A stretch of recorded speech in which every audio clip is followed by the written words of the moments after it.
Velkommen til Biologi til Tiden. Vi skal i dag høre om dyrs omsætning af energien i føden. Vi kigger her på regnormen.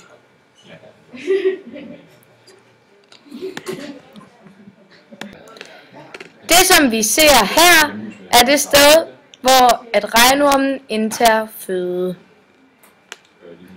Den optagede føde samler sig her.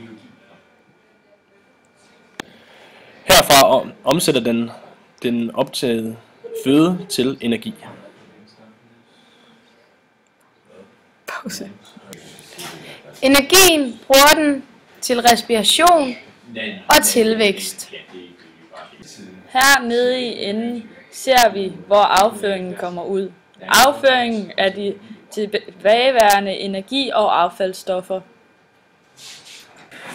Det var alt for i dag. Tak fordi I lyttede med. Farvel. For koder.